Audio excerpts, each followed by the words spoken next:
just before the sun became the Dhuhr time, when the sun went all the way up in the sky, the Prophet ﷺ passed away. And we lost our beloved Prophet ﷺ, and he chose to get back to his Lord subhanahu wa ta'ala. So once the Muslims were so shaken, while they were shaken, the time of the prayer came. Time of Dhuhr prayer came. So Bilal ibn Rabah radiyallahu anhu stood up, went up and wanted to be perform the adhan. So he said, Allahu Akbar, Ashhadu an la ilaha illallah, Ashhadu an la ilaha illallah. And when he started saying, Ashhadu anna Muhammadan, he couldn't complete, and his voice was shrunk and died with tears out of his passion for his beloved Prophet sallallahu alaihi wasallam. So after a few hours, the time of Asr came. So Bilal stood up again and tried to perform the adhan again. Once he said, Ashhadu anna Muhammadan, his voice was gone, and he couldn't continue. So he said, that is a pledge that I will never perform the adhan for anybody, starting from down. Now this continued for 5 years. After that, 5 years after this, in the year 16 after Hijrah, Bilal ibn Rabah was a member of the army, the Muslim army, who entered Masjid al-Aqsa. And Umar ibn Khattab radiyallahu anhu came and entered the city of Jerusalem, and he entered the beloved mosque, Al-Aqsa. And while he was looking at all of these thousands of Sahaba, thousands of soldiers, thousands of people happy that they finally gained the third holiest place in Islam and performing the prayer at the spot where the Prophet ﷺ prayed as an imam for all the prophets, Umar ibn Khattab remembered only one person.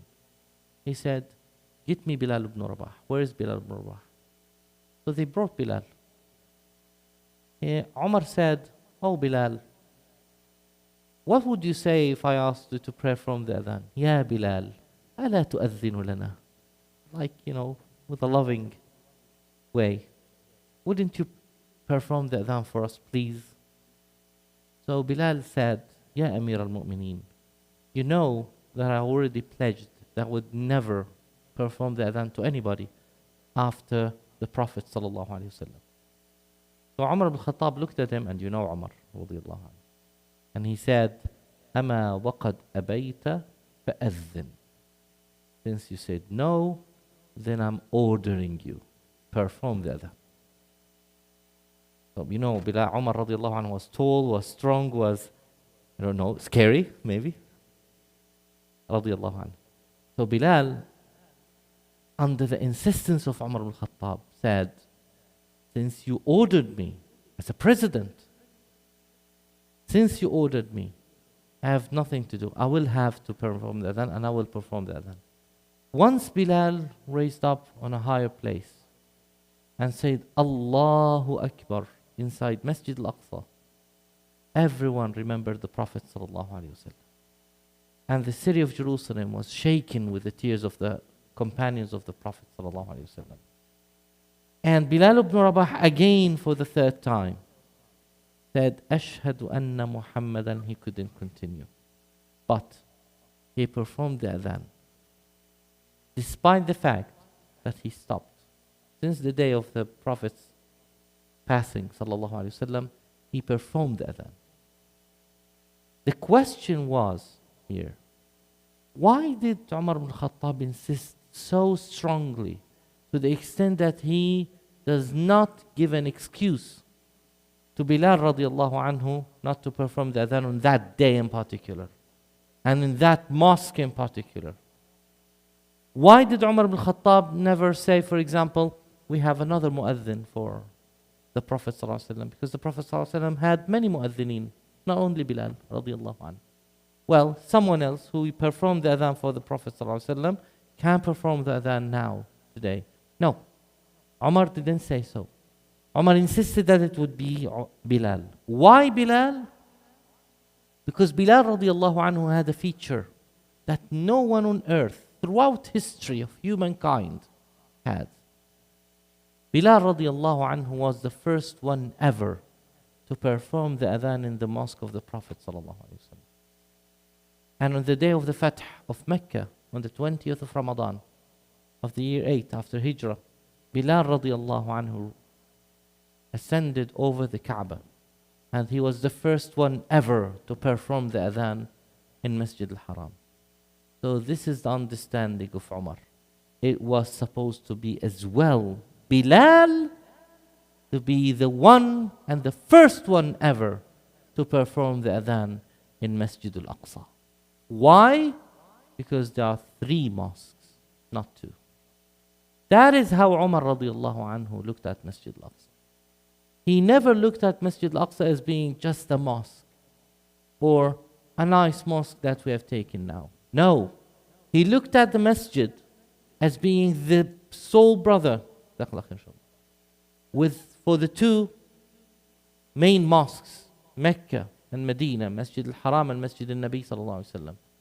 Masjid al-Aqsa has always been there in the hearts of the companions of the Prophet sallallahu alaihi wasallam, and it has always been there in the heart of Abu Bakr as-Siddiq radiyallahu anhu, and Umar ibn Khattab radiyallahu anhu, and Ali radiyallahu anhu, Uthman, and all of them.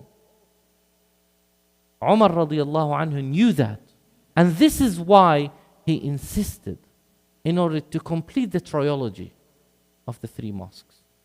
3 mosques, that means that Bilal should be the leader, not only the leader of the mu'adhineen of Masjid al-Haram, or the leader of mu'adhineen of Masjid al-Nabi sallallahu alaihi wasallam, but also he had to be the leader of the mu'adhineen of Masjid al-Aqsa. That is how Umar radiallahu anhu understood the idea of Masjid al-Aqsa. And that is how he understood the importance of Masjid al-Aqsa. That's how he loved Masjid al-Aqsa.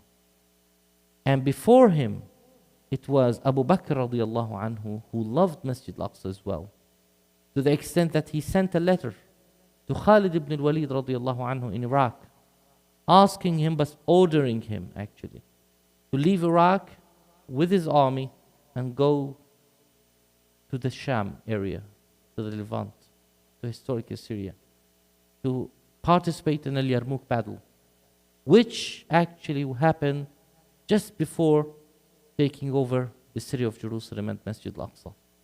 He said in his letter, that was mentioned by Ibn al-Murajjah, he said, if you receive my letter, then quickly march to save your brothers in Ash-Sham. I swear by Allah that a village of the Holy Land, Ard al-Maqdis, of the Holy Land, that would Allah Azza wa Jal give you or grant you, is more beloved to me.